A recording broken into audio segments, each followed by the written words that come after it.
Hurmatli YouTube foydalanuvchilari, assalomu alaykum.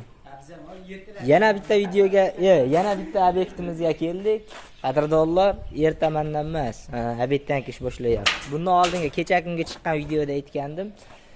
Bu obyektimiz joylashgan joy Namangan viloyati Mingbuloq tumani Gurtepa qishlog'ida, Serharakat mahalla fuqarolar yig'inida. O'zimizga yaqin hududda 2-3 ish oldin, 3 yo 4 ish oldin shu akamizda o'yta qo'shnilarnikida quyib ketgan. 2 uy nariroqda yana shu uyga xizmatga keldik. Sizlar bilgan sinfdoshlarim, rivojdilar xizmatda. Qadrdonlar, bitta obyektni yakunlab o'tib, endi 100 kvadratdan oshiqroq yana bitta obyektga tushdik. Bu joyda ham vasat taxtalarni akamiz chiroyli tarzda qoqtirib qo'ygan ekanlar. Yuk ko'tarmaydigan devorlariga penoblok, uylarga gazoblokdan ishlatib, chiroyli tarzda imorat solgan ekanlar. Yangi imorat.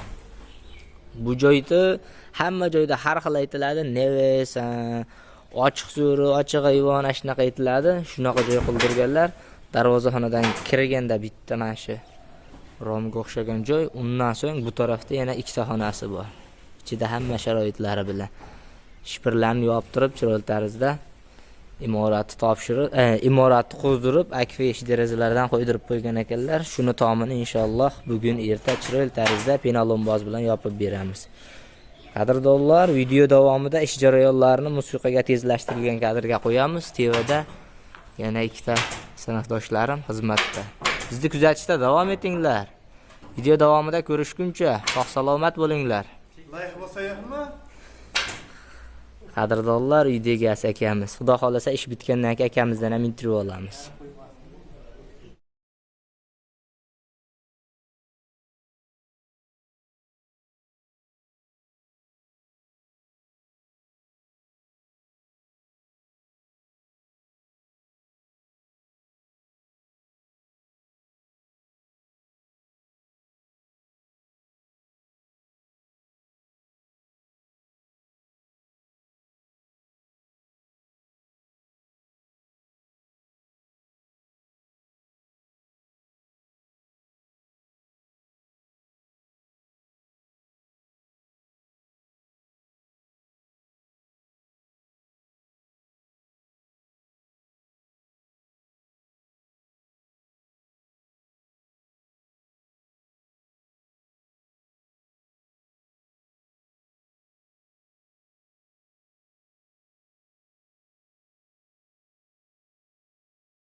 Yana bir bor assalomu alaykum. YouTube'da bizni kuzatib turgan qadrdonlar. Qadrdonlar, kecha kun boshlagandik obyektimizni, bugun yakunladik xudo xolasa.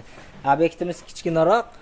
Kecha obyektdan o'tgandik. Nari Etaq qishlog'ida ishimizni yakunlab, bu obyektimiz videoni boshida aytdim, Namangan viloyati Mingbuloq tumani Serharakat mahallasida. Hurmatli YouTube foydalanuvchilari, xudo xolasa ushbu obyektimizni ham chiroyli tarzda yakunlab o'z egalariga topshirdik. Cho'rni-beli holatlari quyilgan ustagalarimiz, sizlar bilgan sinfdoshlarim hozir yakunlab tushib, pastda instrumentlarni yig'ishtirib qaytgani harakat. Qadrdonlar, hozir pastga tushamiz. Akamiz ham ish jarayonlarini ko'rdilar. Uydaga asdan ham xudo xolasa intervyu olamiz. Qani yo'qsa sizlar bilan birgalikda pastga ketdik. Obyektimizni polnistashi zardevorlarni chetlar bilan yopib berganmiz. Bu taraflarini ham ko'rishlaring mumkin. Ash chetlar bilan germetik shunaqa xudo xolasa tomdan tushadigan issiq sovuqda akamiz ushladilar. Ana endi pastda videoni davom ettiramiz. Qadrdonlar, akamiz ozgina uyolyaptilar, shunga qaramasdan xudo xolasa fikrlarini eshitamiz. Malades, rahmat. Yashunni qo'llarni dard ko'rmasin. Omadlaringni bersin. Aka, ish qalay ketdi, ish jarayonlari? Zo'r. Gap yo'q. Gap bo'lishi mumkin emas. Qadrdonlar, baribir kameradan hamma ham uyoladi, akamiz ham ozroq uyolib shu darajada gapirib ta'rifladilar, lekin kadr ortida hali video boshlashimizdan oldin bo'ldi, aytaman, gapiramiz, xudo xolasa ishlaringni ko'rdim, mehnatlaringni deganlar. Sinfdoshlarim instrumentlarni yig'ishtirishmoqda. Endi keyingi obyektga yo'l olamiz. Bizni kuzatishda davom etinglar. E'tibor uchun rahmat hammaga.